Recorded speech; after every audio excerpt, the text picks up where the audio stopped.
ఈశ్వరసుతనే విఘ్నవారకుని శ్రీగణనాథుని పాదపద్మముల వీణాపాని విభునికి రాణి శారదమాతా పాదపద్మముల విద్యను గరిపి విఘ్నుని చేసిన శ్రీ గురుదేవుల పాదపద్మముల్ మనసును నిలిపి ప్రార్థన చేసి శ్రీ గురు కథను ప్రారంభించద్. సాయి లీలలను శ్రీ గురు చరితను చక్కని కథలుగా వ్రాసి ముద్రించిన్ ఎక్కిరాల వంశోద్భవుడాచార్య భరద్వాజ గురుని ప్రార్థించద. సకల దేవతలు సాధువులందర్ జీవులన్నీయు జడములగూడ సాయి రూపులని సతతము కొలిచెడు భక్తులందరకు నమస్కరించద్. శ్రీ గురు చరితము నవరస భరితం శ్రీ గురు గానము చేయుము నిరతం. విఘ్నములన్నీ తొలగిపోవును విజయములెన్నియో వరించి చేరున్. గోదావరి తీరం పిఠాపురం పావనమైన గ్రామం. భాద్రపద శుద్ధ చతుర్థి నాడు శ్రీపాద వల్లభ జననం. సుమతి ఇచ్చిన భిక్ష ఫలితము దత్తాత్రేయుని వరము. సుమతి అప్పలరాజు శర్మలకు దత్తాత్రేయుని జననం. 7 వత్సరముల ప్రాయమునందు శ్రీపాదునకు ఉపనయనం. యజ్ఞోపవీత ధారణతోనే చేసెను వేదగానం. 16 ప్రాయమునందున సన్యాసాశ్రమ స్వీకారం. సోదరులిర్వుల స్వస్థులు చేసి దేశాటనకై పయనం. కాశీ బృందావన బదరికాశ్రమం గోకర్ణ శ్రీశైలం. నివృత్తి సంగమం దర్శించి కురపురమందున స్థిర నివాసం. అంబాదేవి కొడుకును బ్రోచి ఆత్మహత్యను వారించి తానై కొడుకై పుట్టగలనని అంబాదేవికి వరమిచ్చి రజకునకొకనికి రాజభోగము కలుగునట్లుగా దీవించి మరుసటి జన్మలో యవన వంశమున జన్మించెదవని వరమిచ్చి ఆశ్వీజ బహుళ ద్వాదశి దినమున కృష్ణా నదిలో అంతర్హితము వల్లభేసుడను బ్రాహ్మణుడొకనికి వ్యాపారములో లాభం. బ్రాహ్మణ సంతర్పణ చేయుటకై కురపురమునకు ప్రయాణం. మార్గమధ్యముల దొంగల చేతులో వల్లభేసుని మరణం. యతి రూపంబున శ్రీపాద వల్లభుడు చేసెను దొంగల సంహారం. తిరిగి బ్రతికిన వల్లభేసుడు చేసెను బ్రాహ్మణ సంతర్పణము. కాషాయాంబర కౌపీనముతో శ్రీపాదుల రూపం. రుద్రాక్షమాల భస్మంబులతో భక్తుల బ్రోచెడి రూపం. తలపై జడలతో పద్మనేత్రుడై వెలుగొందెడి రూపం. ఉన్నతమై హిమనగమును బోలు శ్రీపాదుని దేహం. కృష్ణా స్నానము గాయత్రి జపము స్వామికి నిత్యావ్రతము. పాదుక పూజతో అన్నదానముతో తరించును జనము.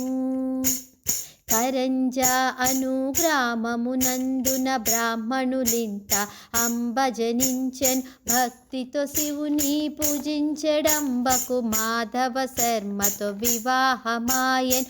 ఆలస్యముగా పుట్టిన బిడ్డడ్ వెంటనే ప్రణవోచ్చారణ చేసెన్. సాలగ్రామదేవయను బాలుని నరహరి అని అందరూ పిలచి బాలుడు తాకిన తల్లి రొమ్మున పాలు వెల్లువై పొంగి పొరలను. 7 వత్సరముల ప్రాయము వరకును ప్రణవనాదమునే ఉచ్చరించెను. సర్వసిద్ధులు తనకు దాసులన్ ఇనుమును స్వర్ణముగా మార్చి చూపెను. మాటలు లేవని బాధపడెడు, తల్లిదండ్రులను ఊరడించెను. ఉపనయనమును చేసి చూడుడని సంజ్ఞలతోనే తెలియజేసెను.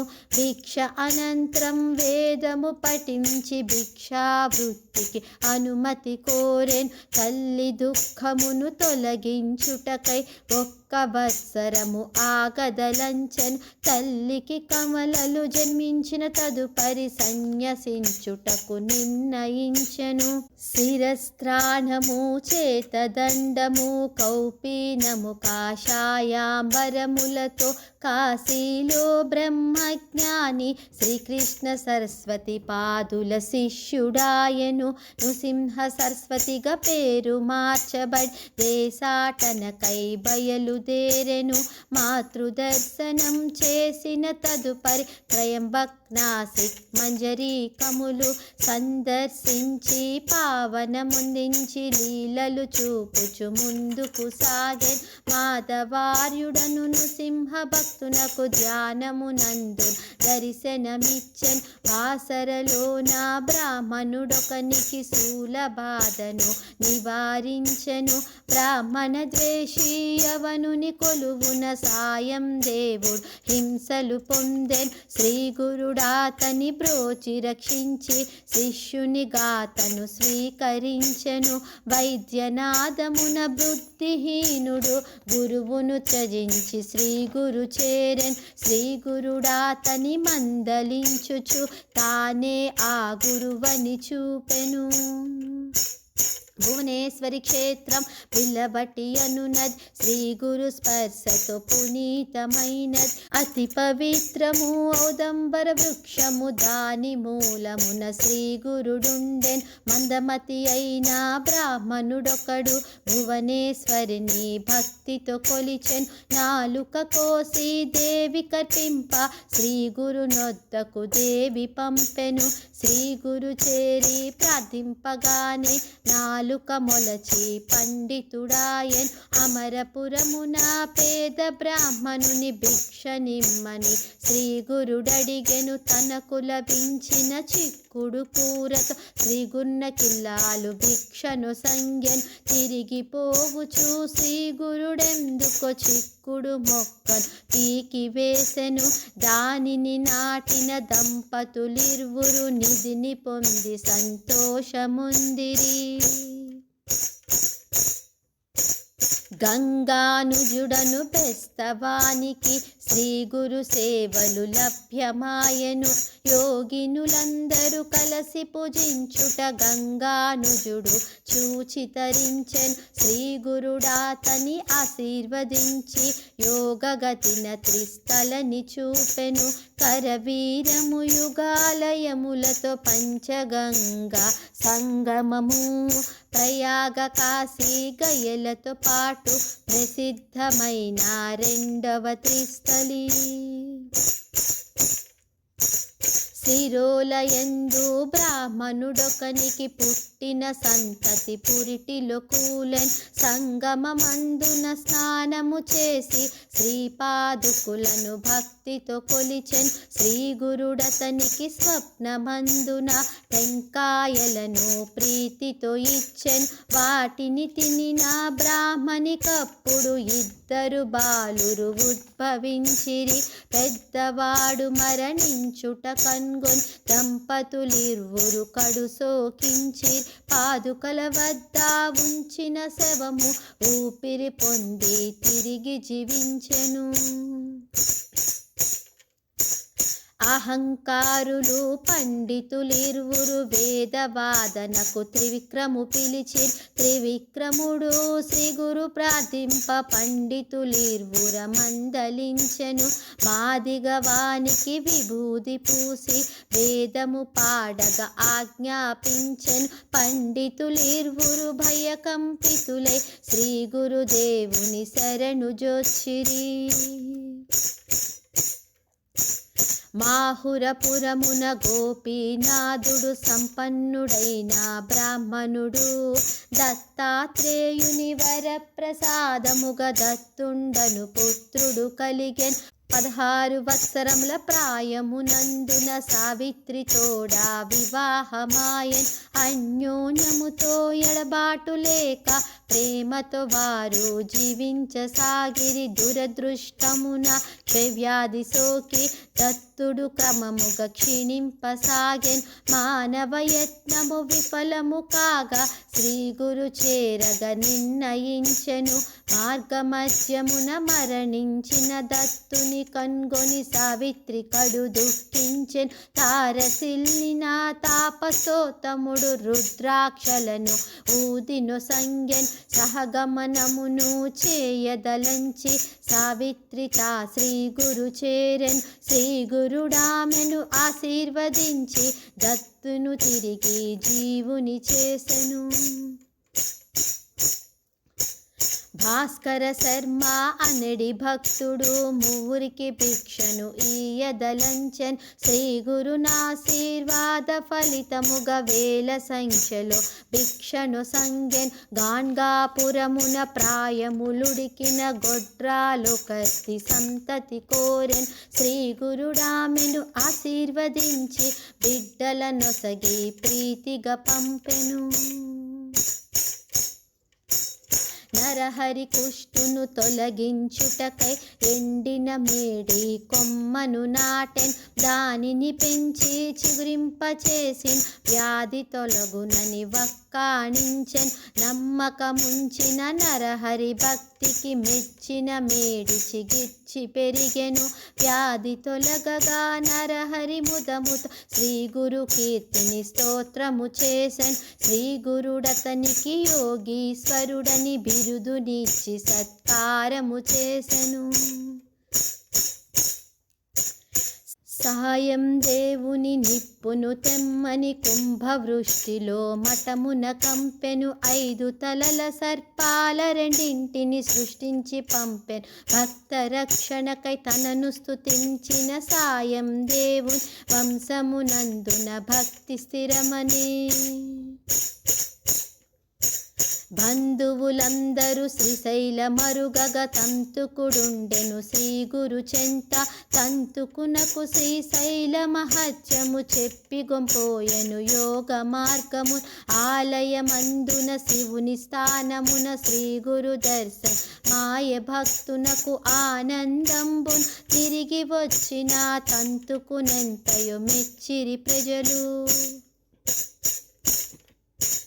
నంది శర్మ తన కుష్టు పాపమని తులజ భవానిని ప్రార్థన చేసెన్ అతని భక్తికి మెచ్చిన దేవి చండలేశ్వరిని శరణు వేడమనే పూజలందుకొని ఆ పరమేశ్వర్ శ్రీ గురు సేవను చేసుకొమ్మనెన్ శ్రీ గురుడాతని షట్కూలమందున్ స్నానమడించి వస్త్రములిచ్చి కుష్టును బాపి ఆశీర్వదించి స్తోత్రము విని తానానందించెను. హిపగిరిలోన నరకేసరి కలడు కల్లేశ్వరునకు కడు ప్రియ భక్తుడు కలలో గాంచిన శ్రీ గురుదేవుని తాను స్వయముగా సేవించి తరించెను. దీపావళి ఉత్సవమున భిక్ష స్వీకరించమని భక్తులెల్లరూ శ్రీ గురు వేడగ విశ్వరూపుడై ఏకకాలమున 8 గృహముల భిక్షను గ్రహించే పర్వతేశుడను శూద్రుండొకడు భక్తితో శ్రీ గురు ప్రార్థన చేసెన్ జొన్న పైరును కోసివేయమని శ్రీ గురుడాతన్ ఆజ్ఞాపించెన్ బంధువులెవ్వరి లెక్క చేయకనే పర్వతేశుడు పైరును కోసెన్ అకాలమందున వర్షము కురవగ కోసిన మొక్కలు పిలకలనిచ్చెను పిలకలు పెరిగి పంటలు పండి ధాన్యము కుప్పలు తెప్పలాయెను. బీదరు నేలడి యవన రాజుకు స్ఫోటకమొచ్చి కృంగదీసెను. శ్రీ గురు చేరి ప్రార్థన చేయగ రజకుడ నీవని గుర్తు చేసెను. వ్యాధి తొలగగా శ్రీ గురుదేవుని తన రాజ్యమునకు ఆహ్వానించెన్. గోవధనాపి శ్రీ గుర్ని పూజించి యవన రాజుత ధన్యుడాయను. ఈశ్వరలోన మఠమునందున శ్రీ గురుదేవుడు పాదుకలుంచెన్. అశ్వత్థ వృక్షము మూలమునందున విఘ్నేశ్వరుని ప్రతిష్ఠించెను. బహుధాన్యములో మాఘమాసమున కృష్ణ పాడ్యమి శుభగడియలలో శ్రీశైలమందలి పాతాళ గంగల్ శ్రీ గురుదేవుడు పయనించసాగెను. బ్రహ్మ విష్ణు ఈశ్వర రూపుడు అనసూయా త్రితనయుడు దత్తాత్రేయుడు శ్రీపాదవల్లభ శ్రీ గురుదేవులకిదే మంగళం. అతి పవిత్రము ఔదంబరము అశ్వత్థమునకు శ్రీపాదుకులకు సాయినాథనకు సకల దేవతలకు భరద్వాజ గురు సార్వభౌమునకు జయమంగళం నిత్య శుభమంగళం. జయమంగళం నిత్య శుభమంగళం. సాయినాథా నీకు సన్మంగళం. శ్రీ సచ్చిదానంద సద్గురు సాయినాథ్ మహారాజ్ की जय.